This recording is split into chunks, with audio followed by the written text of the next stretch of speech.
Good evening, Mr. Bond fans, and welcome once again. From the day I upload this video, there is exactly 1 year to go until the next James Bond movie is released, so there's no better time, I thought, than to do a re-ranking of the series. That's ranking the films in the series from worst to best according to me and my own personal tastes and preferences, which, you know, can be somewhat unconventional from time to time. My criteria for this list was to re-watch all the movies, and this time I rewatched them in a kind of a random order, really. I didn't go through them in chronological sequence like I usually do when I watch all the films in this series. And I didn't go back and watch my original ranking video until I'd finished the watch through and I'd done the ranking this time, so comparing them was quite interesting, and there's not really much that stayed the same. But before we get into the list itself, I just want to do one last bit of housekeeping. I have a new Patreon page. Yes, I'm on Patreon now, and I'll be uploading a separate video giving more details on exactly what I'm hoping to achieve with that.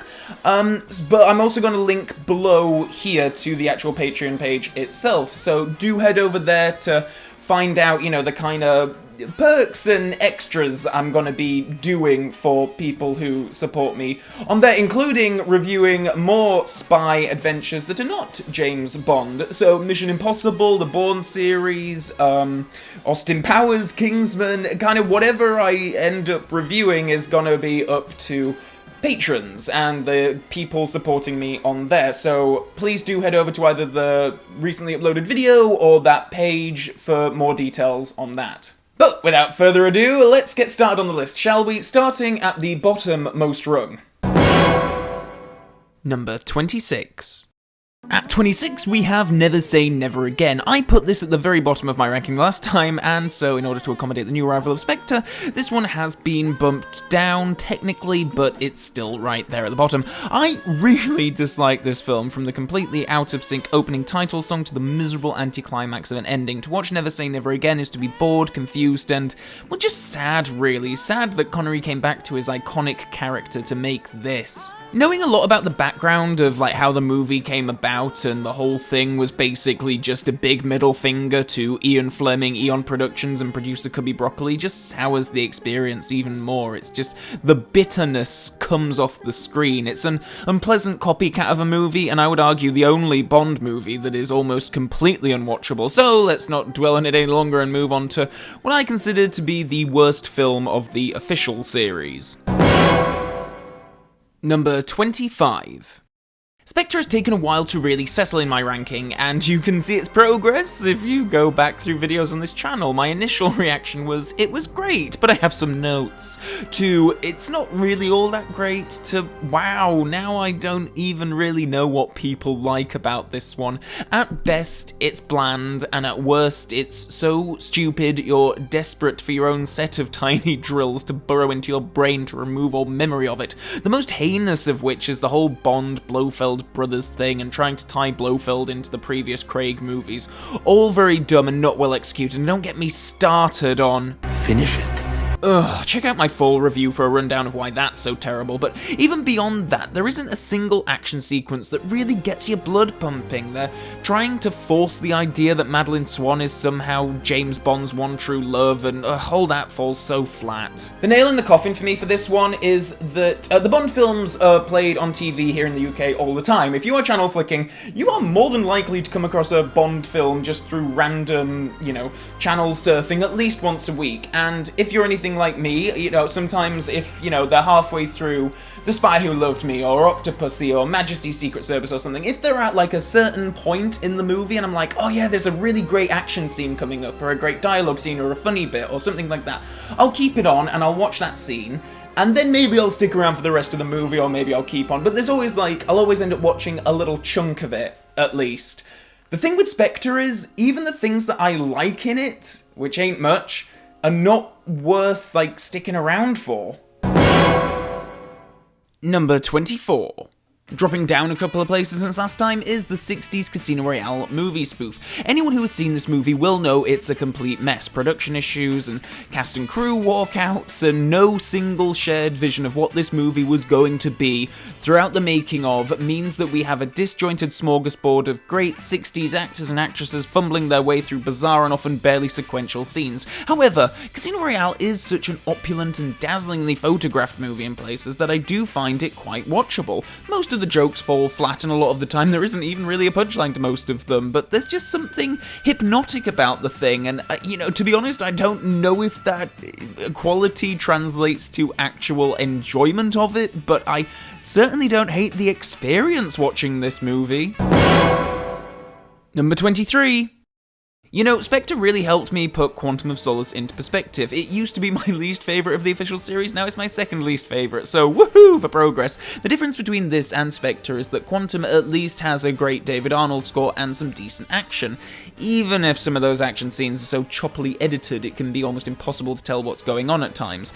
I find Craig's tenure as Bond very polarising, but spoiler alert, but his other two films are top-tier Bond adventures for me, while this and Spectre are official Bond at its absolute worst. Both films make the sin of trying to be more than just a great film in their own right. They're too concerned about world building and forcing you to remember other, better movies.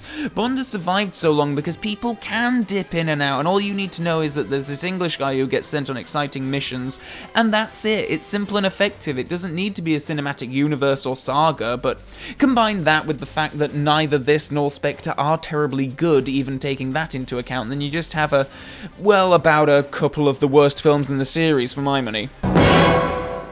At number 22, it's Die Another Day, a film that, honestly, every time I watch it surprises me with just how bad it is. I often pop in Die Another Day because, in my mind, I remember it as a film that, while obviously isn't great, is still nonetheless a fun romp, and you can kind of laugh along at the badness because it's just a big old joyful mess of a movie.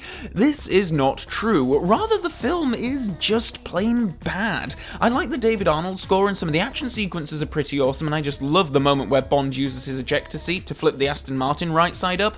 Brosnan's face as he does that is just so awesome, but nice music and the odd fun moment don't do much to elevate the film, especially in the second hour where things just become really terrible. Hammy performances, hackneyed writing, and an attitude that bigger is better do not serve the film well, and you just switch between feeling completely bored and then outraged by the stupidity of what you're seeing on screen, meaning that Die Another Day can't even really be enjoyed despite its sheer badness. It's the worst kind of bad movie.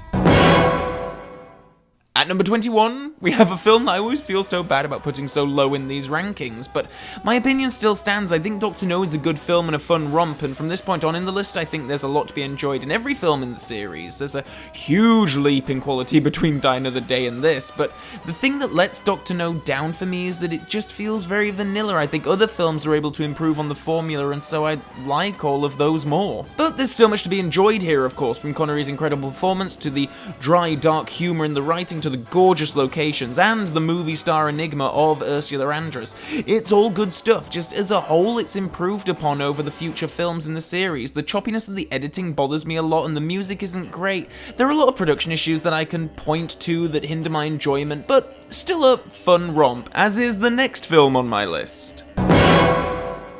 Coming in at 20, this, along with The Man with the Golden Gun and Diamonds Are Forever, really shifts around in my ranking quite a lot. Those are three films that I have to be in just the right mood for, and unfortunately for A View to a Kill, this was not one of those times. Despite being my favourite 007, Roger Moore is no longer remotely convincing as 007, and every time there's an action sequence, or indeed any time that James Bond isn't sitting down or standing still, it's so painfully obvious that younger, fitter men are doing the part. It just feels so unauthentic. Not that I necessarily require my Bond actors to be performing death-defying stunts themselves, but in this film in particular, the stunt doubles are quite bothersome. The film just feels like a final wheeze from a much-loved and loyal hound. The contrast between Moore and the MI6 gang and the young, quirky villains and girls is just too much. I would have preferred them to go down some kind of paternal route with Bond and Stacy instead of the romantic route that they do end up going down. I suppose I wish they'd signaled it as Moore's last hurrah, rather than just trying to keep up the business-as-usual routine. I mean, you know what, Walken and Jones are a fantastic pair, and Moore is, ever reliable in the role. He's always a joy to watch. I just wish that the film had been tailored around his age more, and acknowledged it instead of just ignoring it.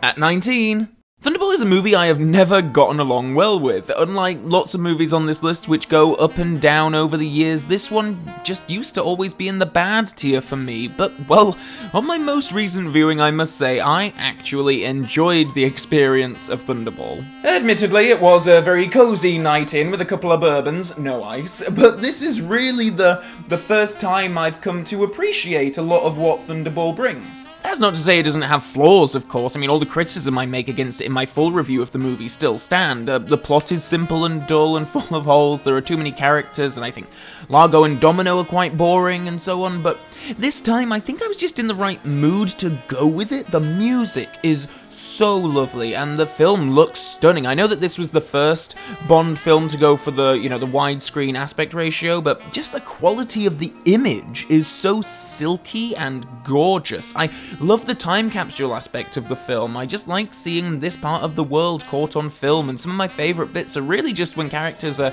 out and about walking on the street or down by the beach. I certainly don't think I'll ever be holding this up as one of the top tier Bond movies, and you know what, I think it's overrated, but hey, I had a good time with Thunderball this time, and I look forward to doing so again.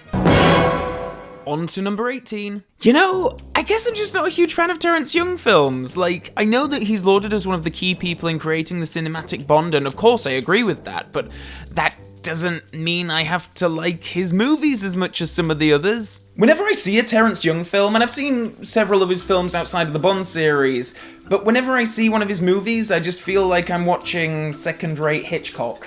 And that's kinda how I feel watching From Russia with Love. This is one that I wish I liked more. I really, really wish From Russia with Love was higher on this list. And you know what, after enough time has passed, I'm gonna think back to this one and be like, yeah, it's one of the greats. I always do it. I always think back to From Russia with Love as being kinda top 10 material, but when I actually get down to watching it, not so much. Connery looks and acts perfectly as 007, no doubt about it, and the villainous Spectre team are all perfectly cast, and the plot is great. I love how much of it is set on the Orient Express, but those train sequences are really the only parts of the movie that I truly love. Everything else, meh.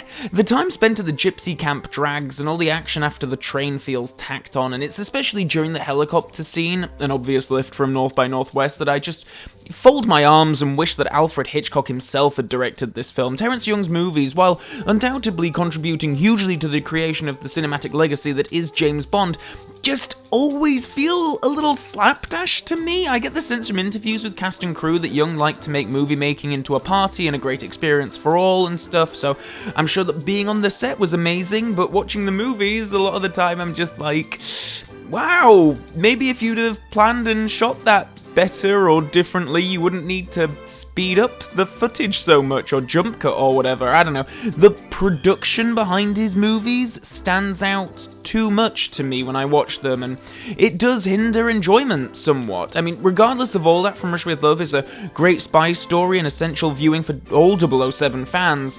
It's just one that I wish I enjoyed the experience of watching a bit more. Speaking of films I wish I liked more, number 17, and down 3 places from the last ranking video, is The Living Daylights. This is another film where there's a good chunk of it that I really, really love. For Daylights, it's from the sniper section all the way through to the Aston chase and the cello case escape. That whole section is phenomenally good, but from that point on, it just gets a little dull and drags for me. I think a large part of it is that it lacks any kind of interesting villain. Whitaker is a poor main baddie, and he does drag the film down somewhat. But aside from that, I think there's just a general sense of fatigue about the formula and style that you can feel emanating from the screen. Despite the energetic new lead in Dalton, the film still feels like it's cut from the same cloth as the previous 3 films, barring a few moments of increased intensity. And while that might have been fine if it were another Roger Moore film, this one should probably have changed something else up, added an extra layer of spice, be that, a change of director, or change the cinematographer, or the writer, or something, just something to make this feel more like a fresh start across the board. But saying that, Dalton does a good job with his new take on the character, even if they really only make the most of that with the next Dalton Bond film. Number 16.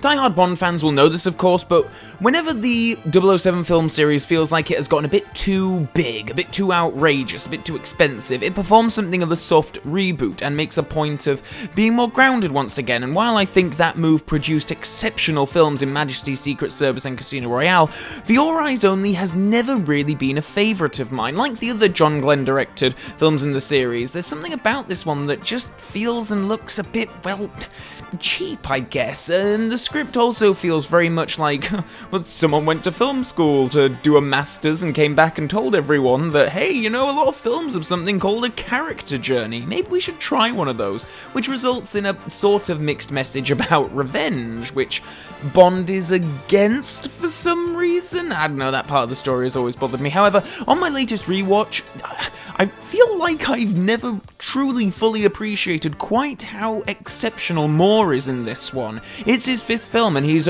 totally at ease in the role, but one of the best aspects of For Your Eyes Only is that while maintaining something of a lighter tone, it gives Moore some pretty hard or emotional moments. I think that Roger is actually the best Bond actor when it comes to the more emotional moments, precisely because he really does contain and guard the emotion. He's incredibly understated, as I think James Bond would be, but just in his eyes and his face you really get the emotion without his needing to overact. I think it's a tremendous skill that Moore has, and one of the best aspects of For Your Eyes Only, along with one of the best car chases in the entire series. At number 15, we have the first non-mover on the list from last time. The Man with the Golden Gun maintains its position, and you might ask why. I mean, you know what, sure, this is one of the least regarded movies in the series, but I can have fun with it if I'm in the right mood. Christopher Lee is exceptional, as is Hervé Villechaize, and I'm even a fan of Sheriff J.W. Pepper, so having him along for a car chase is something I take a lot of glee in. I also quite like Britt Ekland. Mary Goodnight is one of the most hopeless Bond girls, but she's pretty funny because of it. The music is great too. This certainly isn't a Bond film to get your blood pumping, but it can be a very enjoyable, fun watch. On the more negative side, Moore is made to do a lot of very uncomfortable things, and this is his weakest performance as Bond by a mile. Less so because of him, but because of what the script asks of him. Hitting women and then leering at one on a bed while another is in a closet being low points, but also the tonal inconsistency regarding Maud Adams' character really bothers me. That character is in a completely different movie to everyone else. This poor, trapped, vulnerable person is abused and taken advantage of and ultimately killed in an admittedly chilling fashion, but there's no empathy in the script or direction for her. It's a shame because in a more serious Bond film that could have been explored well, and I think we get that in a later installment, but here it just adds to the odd kettle of, enjoyable fish that is The Man with the Golden Gun. Number 14. Oh, would you look at that, another not terribly well-regarded movie that's quite high on this list. Diamonds goes up and down for me, but I really, really liked it on the last couple of viewings I had. Again, this is not an outstanding action movie or thriller, it's really more of a comedy than anything, but it features some of the wittiest dialogue in the entire series for my money. Connery doesn't really look the part as much as he used to, but he's such a magnetic screen presence that it almost doesn't matter. His eyes are so expressive. Some of my favourite moments in the film are just when he's looking and reacting to things going on around him. Tiffany Case is one of my favourite Bond girls, and this version of Blofeld is my guilty pleasure Blofeld. The film oozes camp and a little bit of sleaziness, and I kinda dig that. It lacks glamour and great action set pieces, but for a lazy Sunday afternoon where you just want a relaxing comedic Bond film, Diamonds makes for great viewing. Number 13. Without a doubt, my perception of License to Kill has shifted over time. I used to really hate this movie, and I think at some point I'd even go so far as to claim it was the worst Bond movie, which was totally unfair, and I'm actually a little embarrassed by some of those old comments about this one, when now I'm prepared to say it's Timothy Dalton's best Bond film. And beyond that, just a pretty great action romp in its own right. Not saying it's without flaws, of course. There are still a couple of points where I think the violence just gets a little bit too gory for its own good, and it's too long, and oh, just that damn winking fish. But overall, I really like that this one has its own feel and identity. At times, it does feel too much like a generic 80s action movie rather than a Bond film. But what Bond does in this movie and how it's driven by his close friendship with Felix Leiter is really great. Carrie Lowell, I absolutely love as Bond girl Pam Bouvier, and there are some nice quirky characters throughout the movie. Michael Kamen's score is awesome too, and that tanker chase at the end, oh my goodness, that is just one of the very best action scenes in the whole series. Dalton himself is really great here too. In Living Daylights, he's just a bit awkward with some of the Roger holdover lines and situations, but this film feels pretty tailored to what he could do best, and he thrives in it. The intensity that he brought, and that felt out of place in Living Daylights, really works here. I'll be revisiting License to Kill again very soon, and I'm really happy to have had a moment of rediscovery with something familiar to me in this series. Number 12. Lewis Gilbert's first Bond movie is such a classic 007 adventure. It has everything the elements demand. Beautiful girls, iconic villains, exotic locations, gadgets, cars, and one of the best villains' lairs in the whole series. I absolutely adore that volcano set, and honestly, I could watch an entire movie just watching people walk around in it. It's insane that this thing was built and worked, and it's just amazing. It's the best part of the film, without a doubt, but even leading up to the volcano battle is super fun. I think it's nice just appreciating the cinematography and seeing parts of Japan caught at a moment in time like this. It's one of the movies where the travelogue aspect really adds a lot. It's a shame that Connery looks pretty disinterested throughout. If he'd have brought his A-game, this would have been god-tier Bond, but as it stands, it's still one of the best installments. Number 11.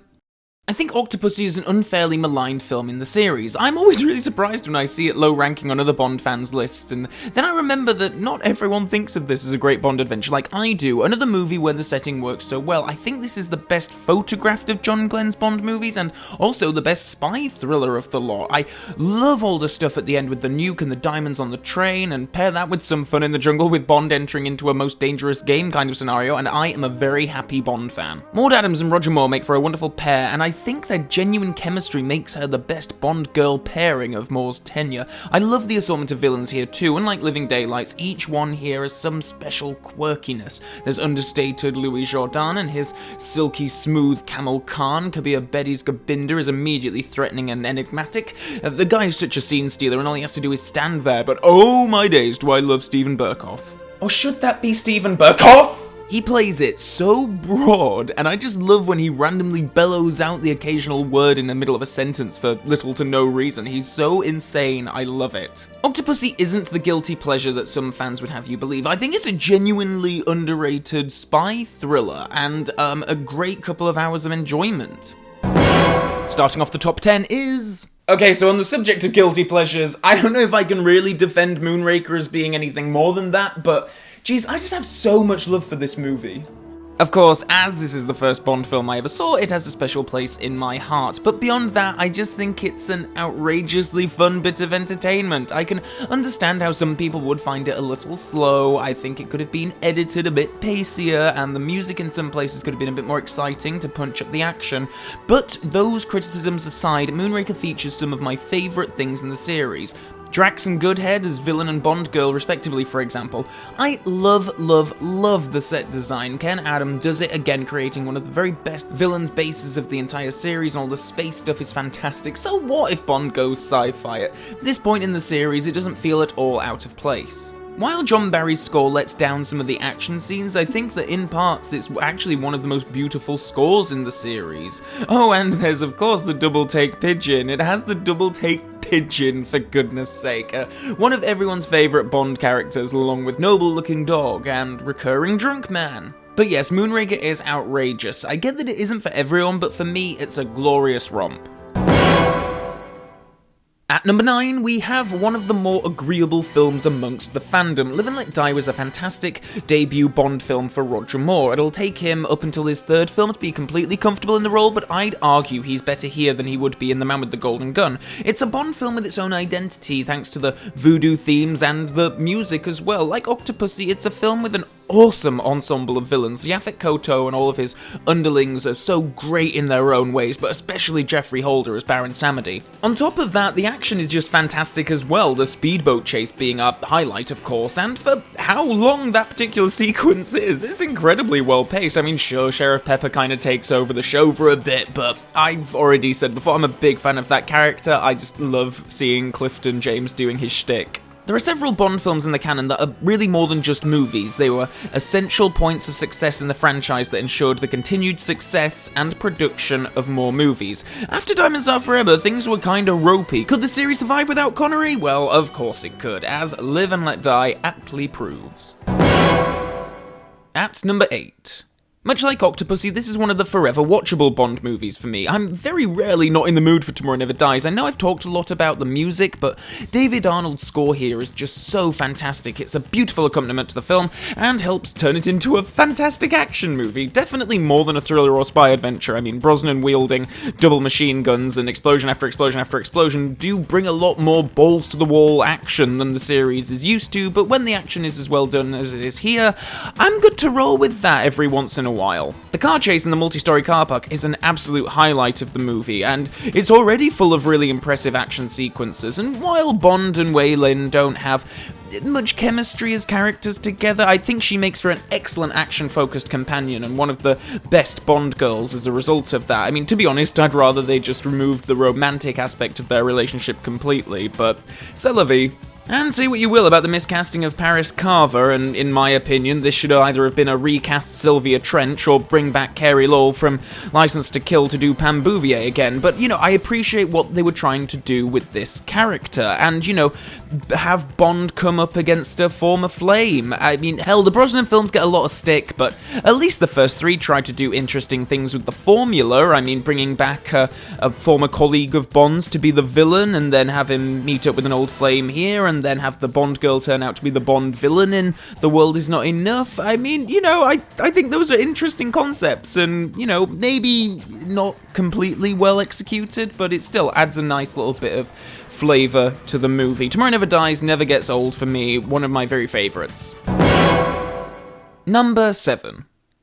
Now, here's a wonderful spy thriller. On Her Majesty's Secret Service is just so great, and it gets so much acclaim now that it's like, it always used to be the underdog in the series, the forgotten one, as it were, but now it's quite rightly praised as one of the very best films in the series. The filmmaking here is something special and unique in the series. Yeah, there's still the jump cuts and annoying old-fashioned techniques, but under the direction of Peter Hunt, these techniques, for the most part, actually work exceptionally well. Fight scenes, for example, play out, in some cases, with little sense of geography or consistency from shot to shot, but it doesn't matter because it works here. It's the first Bond film in the series where the direction is really standing up and waving at you and saying, "Cooey, over here, I have something beautiful to show you." And sometimes, you know, the films that can be pretentious and annoying, see Quantum of Solace, but here it all just works. The only major weakness, as I've said time and time again, is Lazenby's lack of acting abilities, which he might have gotten away with had the script not been forcing him to play Bond playing another character and then have his voice dubbed on top of that. I just don't think Lazenby could convey the subtlety in such a thing, and the dubbing just confounds the matter further. But when everything else around him is working to such a high standard, it doesn't reduce the impact of a phenomenal bit of filmmaking. I really wish Peter Hunt had had the opportunity to make more Bond films, but you know what, as a one-hit wonder in that role in the series, he did a pretty damn swell job. Number 6. Okay, so now for me, we're in the absolute god tier of Bond films. Each one of these 6 films is just absolutely phenomenal and an absolute favourite, starting with Goldfinger. The standard by which all that follow would be judged. Goldfinger is such a joy, with everyone both behind and in front of the camera on top of their creative games. The film is so full of delightful invention, and it loves reveling in it. Director Guy Hamilton talks in interviews about how he loved playing with the audience, and surprising the audience, teasing the audience, exciting the audience, and he really does achieve all of those things here. Scene upon scene is full of fun and discovery, and all led by Connery on absolute top form as 007. He really doesn't get any better than this, and just how he is able to play this with just the right amount of wry smirk to let the audience in on the gag, but also to sweat and struggle when the story demands it. We still feel excitement and suspense in those moments, despite the levity elsewhere, and that's a hard balance. In some films in the series, that balance tips too far one way or the other. Here, it's a perfect cocktail. And you know, I really can't praise Gert Frobe as Goldfinger enough either. I think he's the best Bond villain in the series. Honor Blackman as Pussy and Harold Sakata as Oddjob are also phenomenal. They're all absolute movie stars, and it's impossible to know when to look when those three and Connery are sharing scenes together, because each one of them has such a presence. It's such a fantastic movie. I know it's really lame and old hat to use gold metaphors when it comes to describing Goldfinger, but gold standard is really just the best way to describe it. At number 5, it's the movie that I often get derided over the most for ranking so highly. I love The World Is Not Enough, and always have, in spite of the things that, objectively speaking, might not work. But just as with Tomorrow Never Dies, the action here is so kinetic and scored so wonderfully that it's one of my very favourite action movies ever. Brosnan is also on absolute top form here. This is his best performance as James Bond. I love him and Sophie Marceau together. There are times when their chemistry may not work totally, but I buy James Bond falling in love with Elektra, and just the very notion that the Bond girl turns out to be the main villain of the movie, not just some hench person, is absolutely fantastic. The series should have more lead female villains as far as I'm concerned, and you know what, I'm also willing to hold up my hands and say that I don't dislike Denise Richards as nuclear physicist Christmas Jones. I think she's perfectly fine in the role. I just really like and appreciate how this film felt like it was creating a little Brosnan universe. Bringing back Michael Kitchen and Colin Salmon, and especially Robbie Coltrane, really helps with that. Not saying that I want some big, Spectre-like interweaving, but enough to make a dedicated fan feel rewarded, and a casual viewer doesn't need to know that Zukovsky was a character from a previous movie. Brosnan gets a lot of stick these days, and I think it's most unfair. He's a great actor, and this film displays his talents better than any other film in the series, and I think if you can just roll with it, it's a really great piece of entertainment. Number 4. I feel like it's something of a disservice to The Spy Who Loved Me that it only comes at number 4 on this list. To say it is a quintessential Bond adventure and one that excels in pretty much everything it tries to accomplish. Moore, for example, is so good here. It's a testament to him that the critical and commercial drubbing Golden Gun received when it came out didn't dampen his spirits. In fact, on the contrary, he is back on absolute fighting form in this movie. Surrounding him are excellent action set pieces and a compelling story. As well as that, there are so many fantastic characters in the movie. I mean, Jaws is an iconic villain, Barbara Bach is a terrific Bond girl, and a completely new thing for the series. She's presented as Bond's equal and opposite number, which provides the duo with some nice back and forth and competition. After reading the original novels, I really appreciate how much the movies don't make too many assumptions about characters' nationalities, to Fleming pretty much being Russian or German or Chinese or Korean or being descended from any one of those nationalities pretty much just defined you as a bad guy, and Cubby Broccoli and the filmmakers were a lot more forward-thinking and adapted to the times. Here, Bond and Amasova must work together towards a common goal, united in that same goal, and it works so well, the greyness of the spy world. Some of the action in this movie is just phenomenal, the Lotus chase being something of a highlight, and the battle aboard the Leparis, of course. It's such a classic, I'd say, along with Goldfinger, and it's a, essential viewing for anyone who wants to experience a textbook example of classic Bond adventures. At number 3. The biggest surprise for me when I revisited my list from way back when was how low this version of Casino Royale was. I mean, perhaps I just never really appreciated the movie properly because I've watched it about 4 or 5 times since then, and it's probably the most polished, best written film in the series. I mean, everything works so well, and the chemistry between Daniel Craig and Eva Green is beyond anything else in the series. They are so perfect together, and as a result of that, the emotional line of the film just, well, I mean, to say it works is an understatement. It absolutely excels. This is the most emotional Bond movie in the entire series, and I would say, you know, Vesper dying hits me in the chest more than Tracy dying does in On Her Majesty's Secret Service. And that's saying something, because I tear up at that scene every time. To say that the film is largely centered around a card game, there's an incredible amount of excitement in it. I mean, even the card game itself is so phenomenally photographed and edited and paced. I mean, it's fantastic.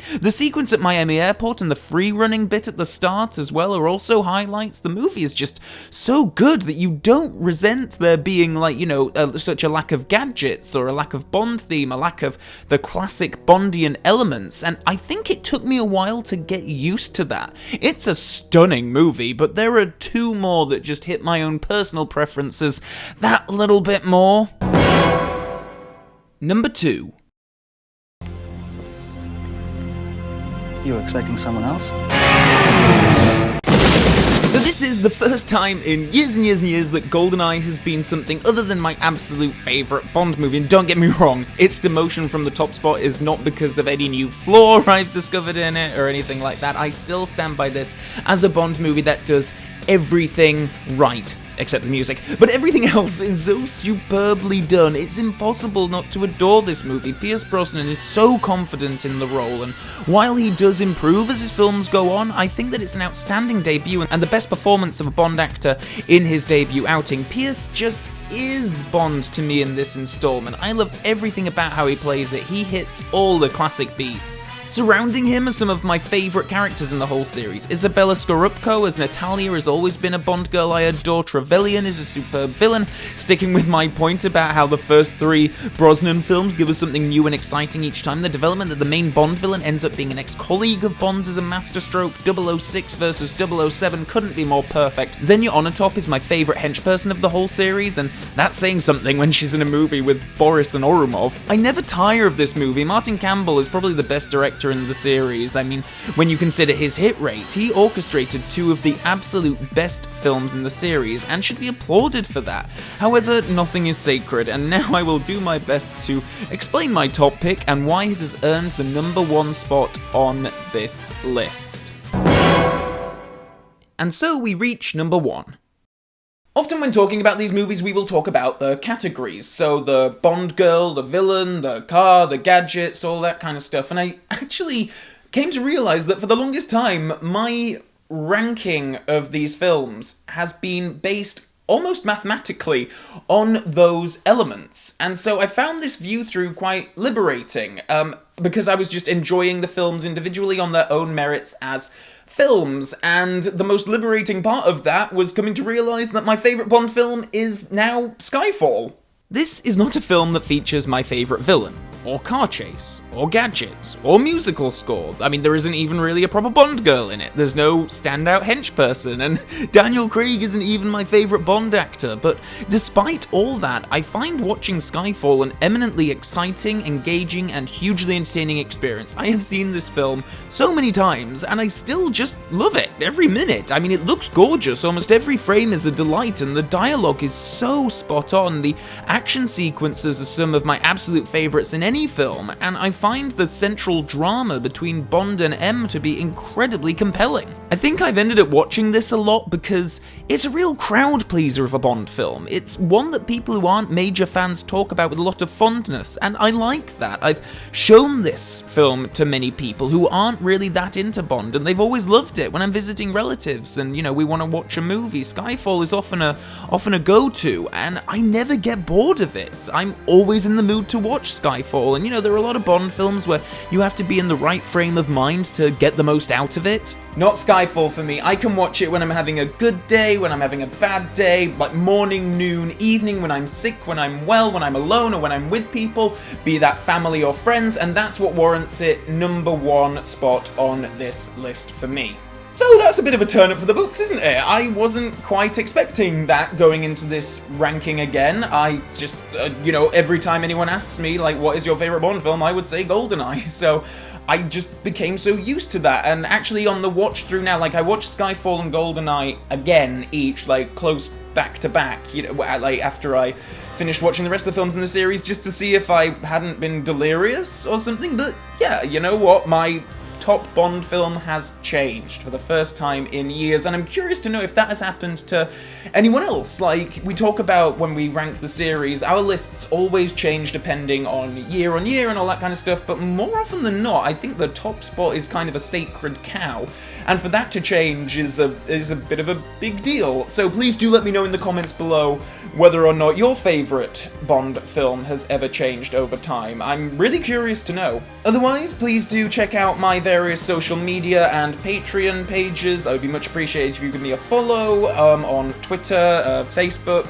and until next time, Bond fans, so long for now.